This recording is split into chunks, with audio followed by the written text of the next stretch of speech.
सच्चिदानन्दरूपाय विश्वोत्पत्त्यादिहेतवे तापत्रयविनाशाय श्रीकृष्णाय वयं नमः। आइए आज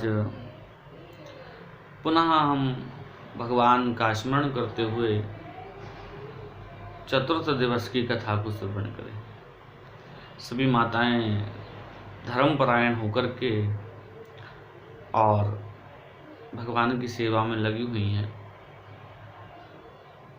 सभी भक्तवृंद भगवत कृपा को प्राप्त कर रहे हैं।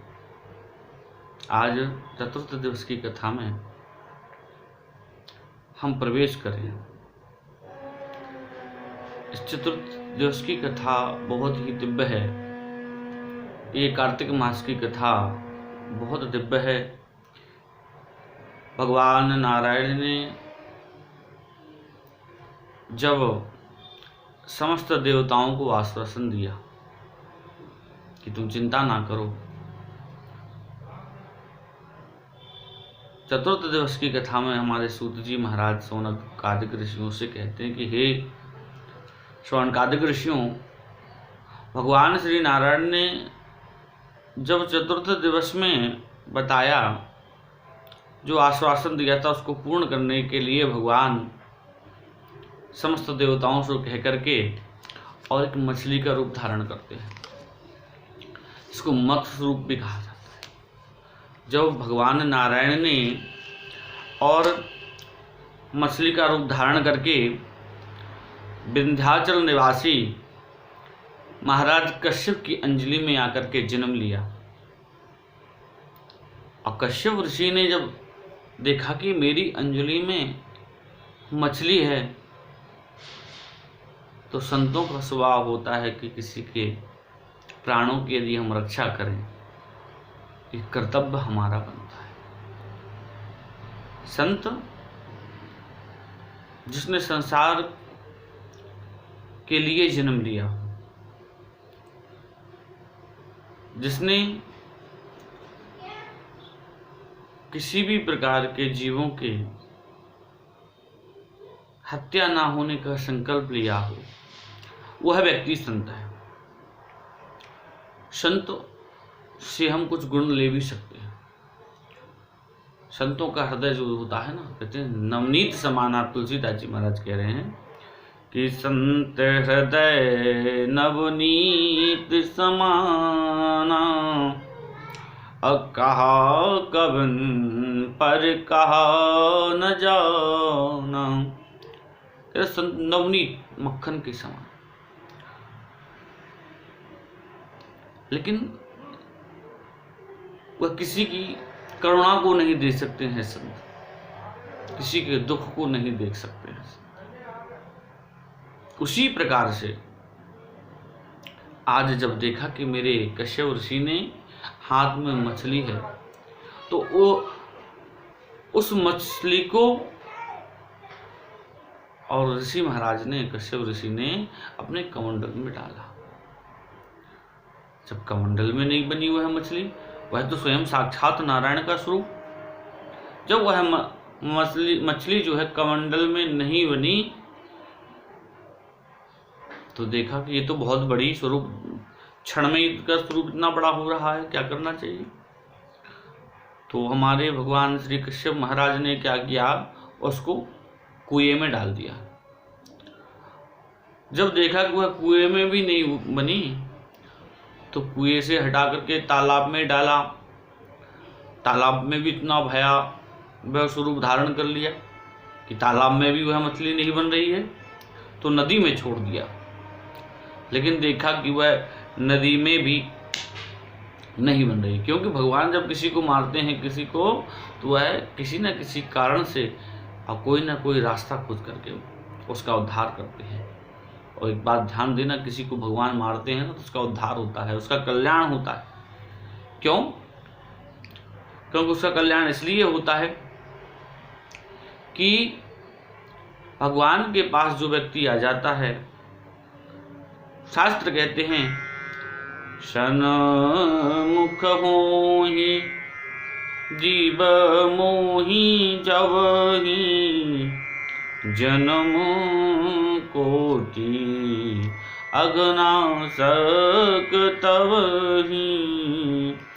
जन्म कोटि, जब भगवान के सामने जो व्यक्ति कितनी से पाप करने वाला हो, कितने ही कुटिल कार्य करने वाला हो, चोरी करने वाला हो, कई प्रकार के पंचोग्र महापाप करने वाला व्यक्ति भी जब भगवान के समीप आ जाता है तो उसको परमात्मा अपना धाम देते हैं, अपना निवास देते हैं।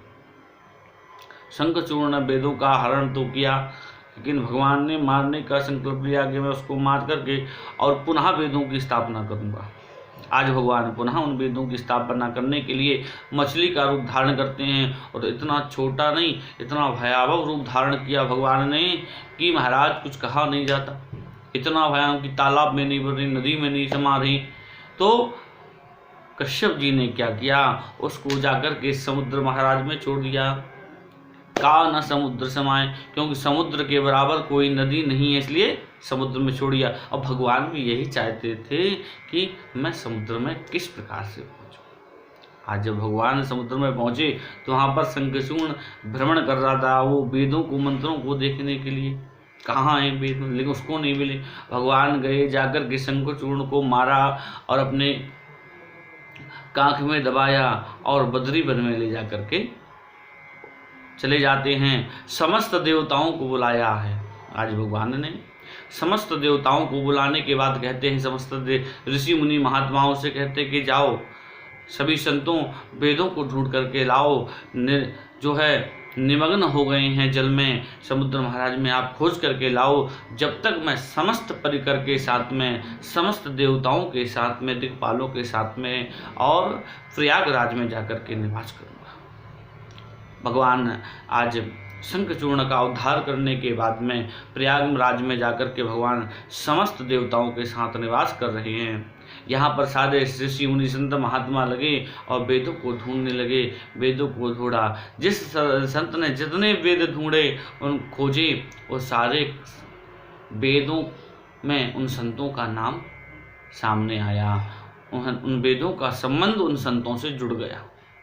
जब भगवान के सामने ला करके उन ऋषियों ने और जो वेदों को जब रखा है, तो सज्जनों आज भगवान बहुत ही आनंदित हुए, बहुत ही प्रसन्न हुए। और समस्त देवताओं ने मिलकर के, ऋषि मुनि महात्माओं ने मिलकर के और एक विशालकाय अश्वमेध यज्ञ का आयोजन किया। जब विशालकाय अश्वमेध यज्ञ का आयोजन किया, उसमें समस्त देवता आज भगवान से प्रार्थना करते हैं कि हे देवादिदेव, हे जगन्नाथ, हे नारायण, हम आपकी सबकी शरण में हैं।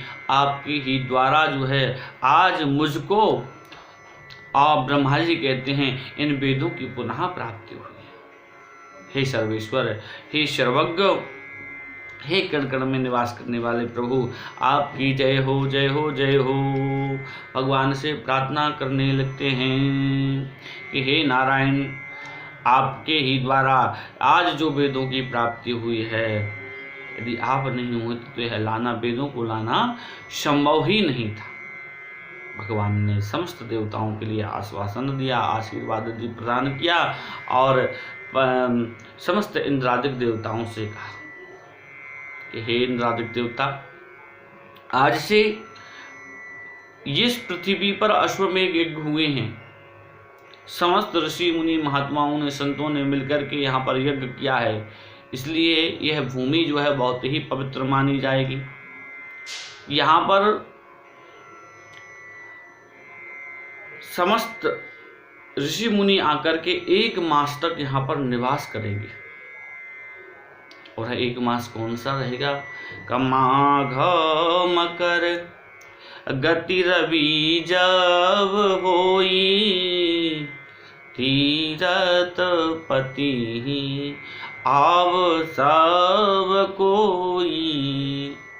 यहाँ पर माघ के महीने में मकर राशि पर जब और सूर्य और आ जाते हैं महाराज, उस समय यहाँ पर समस्त तीर्थ आकर के निवास करेंगे। 1 माह है यहाँ पर कल्पवास यहाँ पर बिताया जाएगा। जो व्यक्ति यहाँ पर 1 माह आकर के भजन पूजन कीर्तन नृत्य संध्या वंदन इत्यादि कार्य करेगा और स्नान करेगा, यहाँ पर एक देवलोक से महाराज भागीरथ के द्वारा एक गंगा मैया का और प्राकट्य होगा। जो रघुवंश के राजा होंगे भागीरथ, उनके द्वारा यहाँ पर गंगा मैया आएंगी और यहीं पर महाराज सूर्य नारायण की पुत्री यमुना मैया का भी यहाँ पर संगम होगा। त्रिवेणी संगम के नाम से यह प्रयागराज के नाम से तीर्थ क्षेत्र विख्यात होगा। जो व्यक्ति यहाँ पर आकर के और इस तीर्थ राज में आकर के निवास करेगा, इस जगह पर आकर के और भजन पूजन तप व्रत होम पूजादि क्रियाएं करेगा, उसको अनंत गुण फल की प्राप्ति होगी। जो मनुष्य यहाँ पर पहुँच करके अन्न आदि का दान करेगा, वह जन्म जन्मांतर के समस्त पापों से मुक्त हो जाएगा। जो व्यक्ति मेरे भजन को करते हुए और अपने शरीर का त्याग करता है, वह व्यक्ति मेरे लोक को जाता है। इसी प्रकार से कोई व्यक्ति यहाँ पर आकर के इस प्रयागराज की धरती पर भूमि पर आकर के अपने पितृश्रों के निमित्त, अपने पितरों के निमित्त यहाँ पर पिंडदान आदि करेगा और पिंडदान आदि क्रियाएं करने के उपरांत यहाँ पर भजन पूजन करेगा, तो वह भी मेरे लोक को प्राप्त होंगे। मैं ऐसा आपको आश्वासन देता हूँ, ऐसा यहाँ पर पुण्य का फल है। सज्जनों, इसके बाद में प्रातः काल जो माह के महीने में मकर राशि में सूर्य आते हैं, उस माह के महीने में यहाँ पर जो भी व्यक्ति यहाँ पर आकर के स्नान करेगा, ध्यान करेगा, वह अपने जीवन के समस्त पापों से छुटकारा पा जाएगा। यहाँ पर आकर के एक बार जो व्यक्ति निवास कर लेगा, जहाँ पर बद्रीवन में निवास करने से सालों निवास करने से फल की प्राप्ति होती है, उस व्यक्ति को एक दिन इस स्थान पर आकर के यदि वह निवास कर ले, भजन पूजन तप इत्यादि कर ले, उसको यहाँ पर इस स्थान पर उस फल की प्राप्ति होगी। ऐसा भगवान श्री नारायण ने और ब्रह्मादिक देवताओं से कहा कि हे ब्रह्मा जी, यह पुण्य और पवित्र सर्व तीर्थों में श्रेष्ठ माना जाएगा। यहाँ का तीर्थ, इसको प्रयागराज से, इसको त्रिवेणी संगम के नाम से यह विख्यात होगा। और यहाँ पर आकर के दर्शन करने से एक ध्यान देना, मार्कंडेय पुराण के अंतर्गत रेवाखंड के अंतर्गत एक श्लोक आया, गंगा कलखने पुण्या कुरुक्षेत्रे सरस्वती। गंगा जी यहाँ पर फल देती कनखल क्षेत्र, हरिद्वार में, बनारस में, प्रयागराज में यहाँ विशेष पुण्य को प्रदान करती है।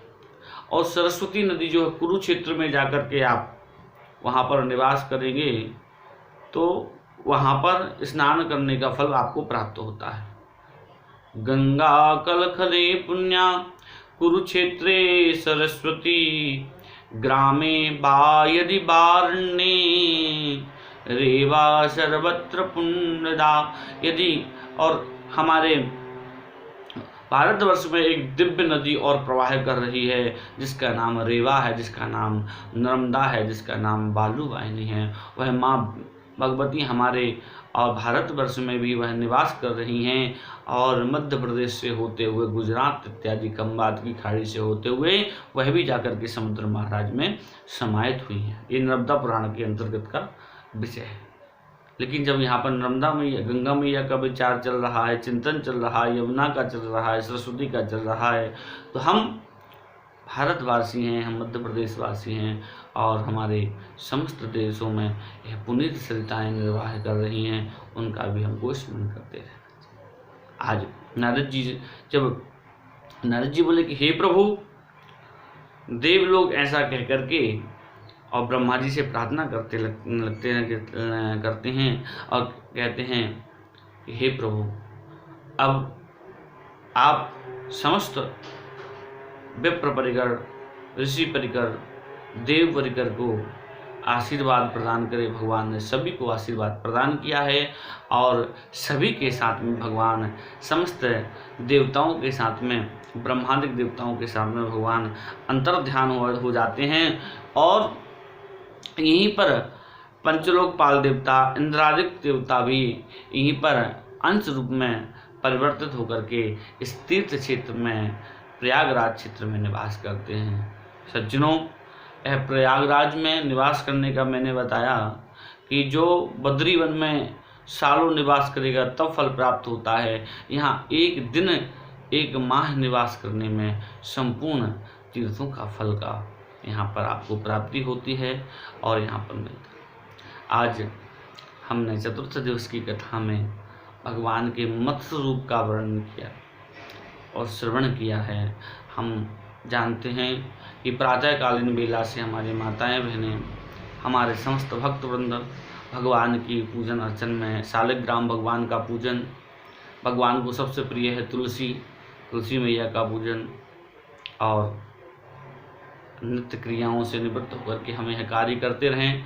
जप तप दान इत्यादि भी करते रहें, क्योंकि यह शरीर में जब हमको मिला है तो मानव शरीर जब हमको प्राप्त हुआ वह दान करने के लिए प्राप्त हुआ है, साधन करने के लिए। साधन धाम मोक्ष करि द्वारा, पाई न जही परिलोक सवारा। यह साधन धाम मोक्ष कर द्वारा प्राप्त करने के लिए हमको प्राप्त हुआ। इसलिए आज चतुर्थ दिवस की कथा को हम यहीं विश्राम देते हैं। कल पुनः आपसे भेंट होगी पंचम दिवस की कथा को लेकर के। तब तक के लिए भगवान का स्मरण करते रहें, चिंतन करते रहें, मनन करते रहें, जप करते रहें और पूजन भक्ति में लगे रहें। बोलिए बांके बिहारी लाल की जय। जय श्री राम।